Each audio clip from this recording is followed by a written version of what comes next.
ఐటీలో ఎంట్రీ కావాలా? Trainee software engineer గా అజా కోడింగ్ ట్యూటర్ లో 2 వీక్స్ ట్రయల్ పీరియడ్ లో వెంటనే చేరండి. అసలు ప్రెగ్నెన్సీ ఉంటే ఇచ్చింగ్ చేస్తే కంటిన్యూస్గా లైఫ్ టైం వరకు అది ఉంటుంది అన్నది తెలుసే, కానీ అంటే కొందరికి అది రాదు అన్నది కూడా చాలా తక్కువ మందికే తెలుసు అనమాట. అండ్ ఈ ప్రెగ్నెన్సీలో ఎస్పెషలీ మనం చూస్తే తీసుకోవాల్సిన ఫుడ్ ఏంటి అంటే జాగ్రత్తలు, ఎక్సర్సైజ్, ఫిజికల్ యాక్టివిటీ మ్యాండేటరీ అని చెప్పారు. అండ్ ఫుడ్ కూడా ఎక్కువగా తీసుకోవద్దు అని అన్నారు. అంటే బేబీకి కావచ్చు, తనకి కావచ్చు, ఎలాంటి ఫుడ్ తీసుకుంటే బాగుంటుంది అంటారు? సో ప్రెగ్నెన్సీలో అందరు మిస్ అయ్యే మేజర్ పాయింట్ ఏంటంటే ప్రోటీనే మనకి మజిల్ కానీ బోన్ కానీ ఏది బిల్డ్ అవ్వాలన్నా కూడా బాడీలో ప్రోటీన్ చాలా ఇంపార్టెంట్. చిన్న సెల్ ఫామ్ అవ్వాలన్నా కూడా ప్రోటీన్ కావాలి. సో ఇలాంటి ప్రోటీన్ని తగ్గించేసి ఫ్యాట్ ఎక్కువగా ఉండే నెయ్యి, పంచదార, బెల్లం మంచిదని ఇవన్నీ ఎక్కువ పెట్టేస్తారు. సో ప్రోటీన్ ఎక్కువగా ఉండే ఎగ్స్ కానీ, ఒకవేళ నాన్ వెజిటేరియన్స్ అయితే ఎగ్స్, చికెన్, ఫిష్ ఇలాంటివి పెట్టచ్చు. రెడ్ మీట్ కొద్దిగా తక్కువ తీసుకుంటేనే మంచిది. సో ఇలాంటివి బాగా ఇప్పించాలి, అవి నెగ్లెక్ట్ చేస్తారు. సో ఫ్రూట్స్ చాలా చాలా ఇంపార్టెంట్, ఎందుకంటే వాటిలో ఉండే విటమిన్స్ అండ్ న్యూట్రియంట్స్ అన్నీ కూడా బేబీకి చాలా ఇంపార్టెంట్. సో మీ మీల్ ఎలా ఉండాలంటే బ్యాలెన్స్డ్గా ఉండాలి. ఇప్పుడు మీరు ఒక ఎగ్జాంపుల్గా చెప్తాను. ఇప్పుడు బ్రేక్ఫాస్ట్ తీసుకున్నారు, 5-6 ఇడ్లీలు పెట్టేశారు, అందులో ఉన్న జస్ట్ కార్బోహైడ్రేట్స్, దానివల్ల వెయిట్ గెయిన్ తప్ప ఏం లేదు.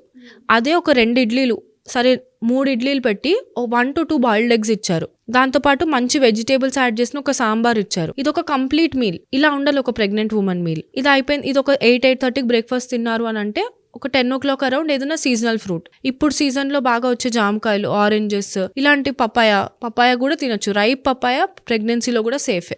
అంటే చెప్తూ ఉంటారు పప్పాయ తింటే ప్రెగ్నెన్సీ పోతుంది. రైప్ పండిపోయిన పప్పాయ వల్ల ఎలాంటి ప్రాబ్లం ఉండదు. మీకు అంత రిస్కీగా అనిపిస్తే సెకండ్ ట్రైమిస్టర్లో తీసుకోండి, ఫస్ట్ ట్రైమిస్టర్లో అవాయిడ్ చేయండి. సో ఫస్ట్ 3 months తీసుకుంటే ఏం కాదు. డాక్టర్స్ కూడా చెప్తారు పపాయాలో vitamin A, C, good amount of మనకి అన్ని కావాల్సిన విటమిన్స్ అన్నీ ఉంటాయి పపాయాలో. సో అది చాలా ఇంపార్టెంట్. సో పపాయ కూడా తీసుకోవచ్చు, దాంతోపాటు ఎనీ సీజనల్ ఫ్రూట్. సో ఇది 10 o'clock.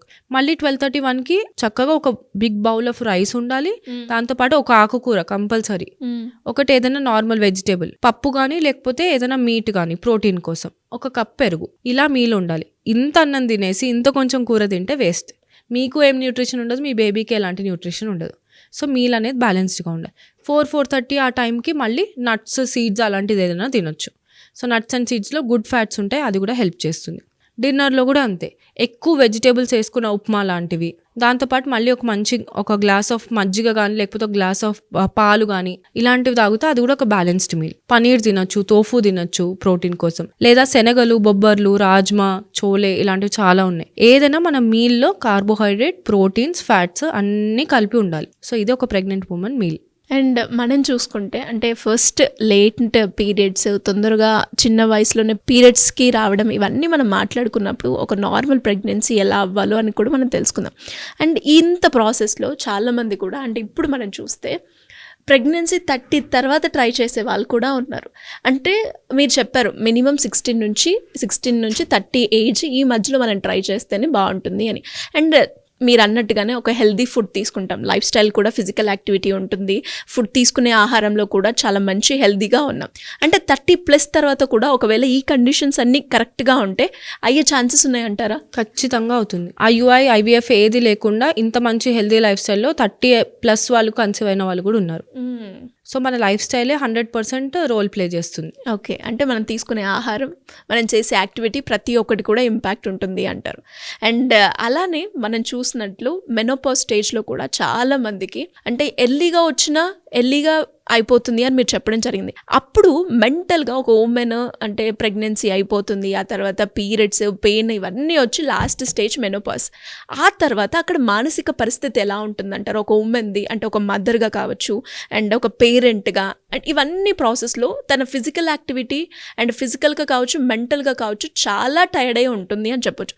అంటే వాళ్ళు ఎలాంటి జాగ్రత్తలు తీసుకోవాలి ఎస్పెషల్లీ మెనోపాజ్ స్టేజ్ వచ్చినప్పుడు? సో మెనోపాజ్ అనగానే చాలా మంది అమ్మాయి ఇంకా నాకు పీరియడ్స్ రావు, నేను ఏ గుళ్ళకైనా వెళ్ళొచ్చు, ఏ ఫంక్షన్స్కైనా ఈజీగా వెళ్ళొచ్చు అనుకుంటారు. కానీ మనకి పీరియడ్స్ ఉండడం అనేది ఒక పెద్ద గిఫ్ట్.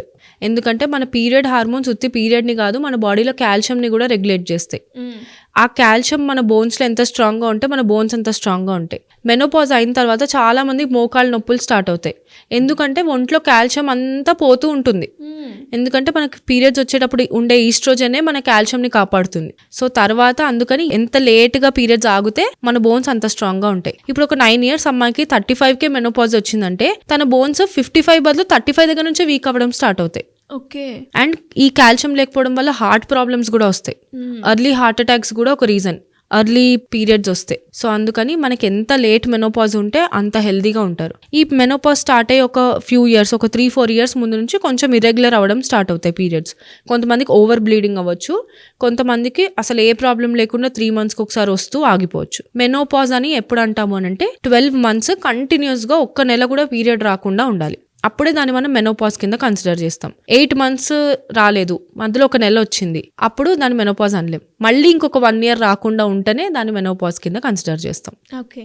సో ఈ మెనోపాజ్ టైంలో ఉమెన్లో మెయిన్గా ఉండేది హీట్ ఫ్లాషెస్, ఒంట్లోంచి వేడి సెగలు వస్తున్నాయి అని చెప్తారు. అదొకటి. మూడ్ స్వింగ్స్, తెలియని దానికి చిరాకు పడ్డం లేదా బాగా బాధపడ్డం, బాడీ పెయిన్స్ బాగా ఎక్కువ వస్తుంటాయి, చాలా నీరసం పడిపోతూ ఉంటారు, బ్లడ్ లాస్ డెఫినెట్లీ ఎక్కువగా ఉంటుంది కొంతమందికి. సో ఇవన్నీ ఉన్నప్పుడు కూడా ఆ ఏజ్లో వాళ్ళ హెల్త్ చాలా నెగ్లెక్ట్ చేసుకుంటారు. అలాంటప్పుడు కూడా మీరు ఒక డాక్టర్ హెల్ప్ తీసుకుంటే ఈ మెనోపాజల్ సిమ్టమ్స్ని కూడా మనం తగ్గించవచ్చు.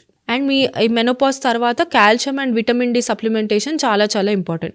సో ఎవరైతే మెనోపాజల్ ఉమెన్ ఉన్నారో వాళ్ళు ఫస్ట్ కాల్షియం విటమిన్ డి ఎలా ఉందనేది ఖచ్చితంగా చెక్ చేసుకుంటూ ఉండాలి ప్రతి 6 నెలలకి.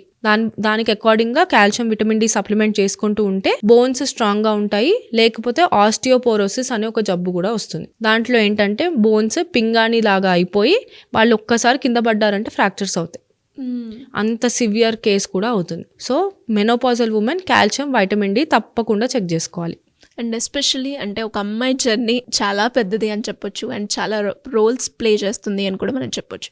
అండ్ పీరియడ్స్ కావచ్చు, మెనోపాజ్ కావచ్చు, ఈ 2 స్టేజెస్లో అంటే ఫ్యామిలీ నుంచి కావచ్చు, పార్ట్నర్ తరపు నుంచి కావచ్చు, ఇంట్లో ఉండే ఫ్యామిలీ మెంబర్స్ తరపు నుంచి కావచ్చు, ఎస్పెషల్లీ ఈ 2 కండిషన్లో ఎలాంటి సపోర్ట్ అందించాల్సిన అవసరం ఉందంటారు? చాలా చాలా మంచి క్వశ్చన్ అడిగారు సిరి గారు. డెఫినెట్లీ ఇంట్లో వాళ్ళు అర్థం చేసుకోవాలి. ఇంతకు ముందు అంటే ఆడవాళ్ళు ఇంట్లో ఉండేవాళ్ళు, ఆడవాళ్ళు తోడు ఉండేవాళ్ళు. అవును.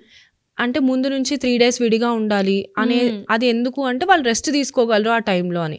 బట్ ఇలాంటి ఒక టైంలో వర్కింగ్ ఉమెన్కి డెఫినెట్గా ఇంట్లో వాళ్ళు సపోర్ట్ చేస్తేనే వాళ్ళు ఈ ఫేజ్ని దాటగలరు. సో నీకు పెయిన్ ఉంటే ఇది నీకు నార్మలే, నువ్వు సఫర్ అవ్వు అనేదానికంటే నువ్వు ఇవాళ రెస్ట్ తీసుకో, మేము నీకు హెల్ప్ చేస్తాం. ఒక కంఫర్టింగ్ మీల్, మీరు ఒక బేసిక్ రసం రైస్ అయినా వండి పెట్టగలగాలి ఇంట్లో ఉమెన్కి. బేసిక్ ఒక పెయిన్లో ఉంటే హీట్ ప్యాక్ ఇవ్వండి, వాటర్ వచ్చి సర్వ్ చేయండి. ఇలాంటి ఒక ఏం లేకపోయినా ఒక ఎమోషనల్ సపోర్ట్, ఏం పర్లేదు నీకు మేము ఉన్నాము, నువ్వు ఈ 2 days రెస్ట్ తీసుకో అంటే ఎంత ధైర్యంగా ఉంటుంది. స్ట్రెస్ అనేది డెఫినెట్లీ చాలా తగ్గుతుంది. అలా కాకుండా అంతే పెయిన్లో పిల్లలకి బాక్సులు ప్యాక్ చేసి వాళ్ళు వర్క్కి వెళ్ళి అంత పెయిన్లో కూడా సఫర్ అవుతున్నారు చేసుకుంటూ, ఇటు ఇన్స్టెంట్గా మళ్ళీ ఆఫీస్కి వెళ్ళడం. ఈ మెనోపాజ్ స్టేజ్లో కూడా ఫ్యామిలీ సపోర్ట్ చాలా ఇంపార్టెంట్.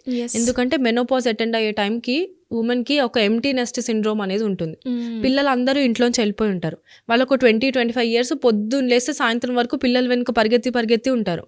సడన్గా పిల్లలు చదువుకనో ఉద్యోగం కనో ఇంట్లోంచి వెళ్ళిపోతారు.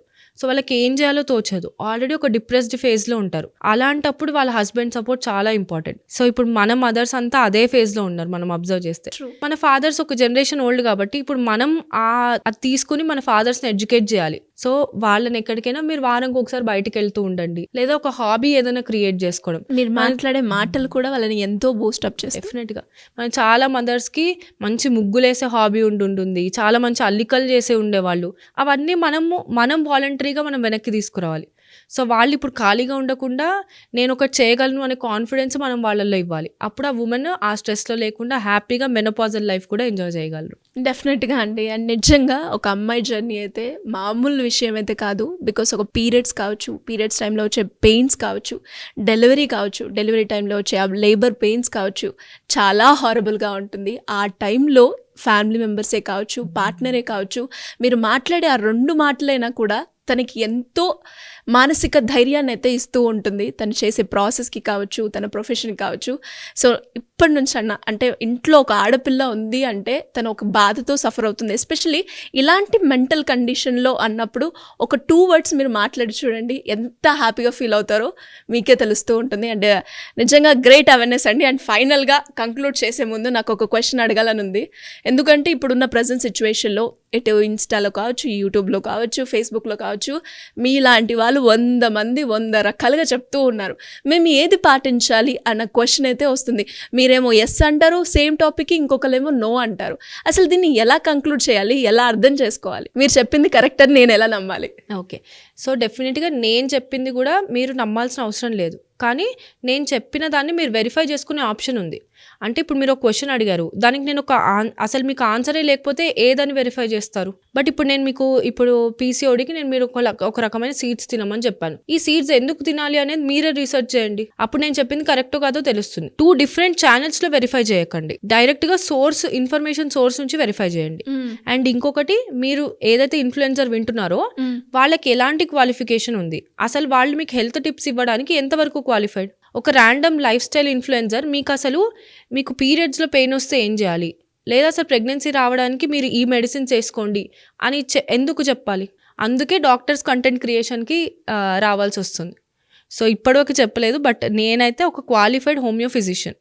సో 5.5 years ఆఫ్ ఎడ్యుకేషన్ తర్వాత ఇప్పుడు ఉన్న నాలెడ్జ్ని నేను పబ్లిక్కి చెప్పగలుగుతున్నాను, ఎందుకంటే నాకు ఆ బ్యాక్గ్రౌండ్లో నా చదువు ఉంది. సో ఇప్పుడు నేను చెప్పింది కూడా నేను చదువుకున్నది మీకు చెప్తున్నాను. డెఫినెట్లీ మీరు దీన్ని ఒక వెరిఫైడ్ సోర్స్లో మీరు ఖచ్చితంగా చదవచ్చు, కానీ ఒక ర్యాండమ్ ఇన్ఫ్లుయెన్సర్ని మాత్రం అస్సలు నమ్మకండి. అది నేను తప్పకుండా చెప్పేది. నేను నన్ను నమ్మమని కూడా నేను చెప్పట్లేదు, నేను చెప్పే ఇన్ఫర్మేషన్ కూడా ఖచ్చితంగా వెరిఫై చేసుకోండి. గ్రేట్ అండి, thank you so much. Thank you అండి, థ్యాంక్ యూ సిరి గారు.